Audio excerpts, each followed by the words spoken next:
हाय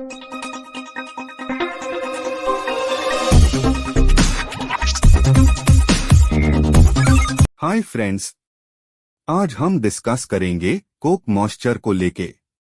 blast furnace में Coke बहुत important raw material है।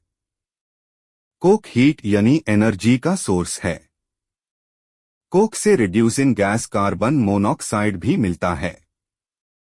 कोक बर्डन का मैकेनिकल सपोर्ट भी है। कोक का कार्बन डायरेक्ट रिडक्शन भी करता है। फर्नेस का अंदर बेड परमेबिलिटी मेंटेन करता है।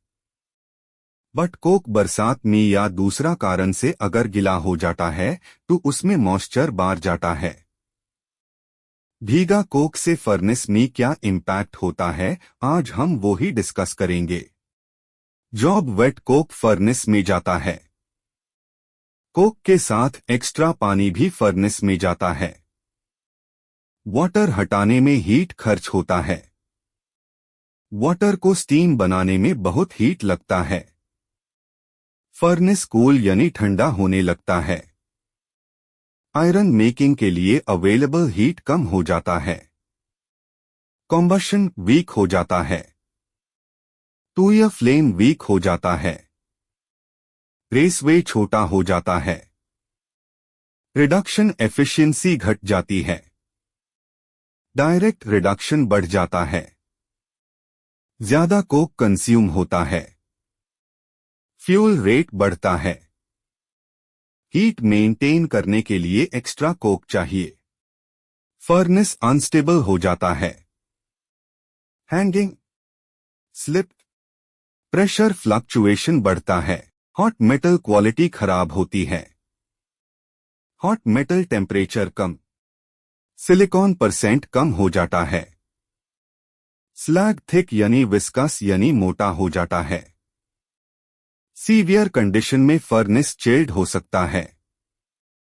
प्रोडक्शन गिरता है यानी कम हो जाता है। फर्नेस कोल्ड होने लगता है। इंपॉर्टेंट रिलेशन 1% कोक मॉइस्चर बढ़ने से 3 to 5 kg पर tone hot metal fuel rate बढ़ता है। एरिया इफेक्ट, कोक मॉइस्चर बढ़ने से थर्मल कंडीशन वीक होता है। राफ्ट कम होता है। फ्यूल रेट बढ़ता है। कोक रेट बढ़ता है। परमेबिलिटी खराब होता है। हॉट मेटल टेम्परेचर कम होता है। सिलिकॉन परसेंट कम होता है। तो यह कंडीशन अनस्टेबल होता है। प्रोडक्शन कम होता है। चिलिंग टेंडेंसी बढ़ता है। Thank you for watching our video. Please कोई डाउट है तो कमेंट में बताइए। आपका कोई टॉपिक में वीडियो चाहिए तो भी कमेंट में लिखिए। धन्यवाद।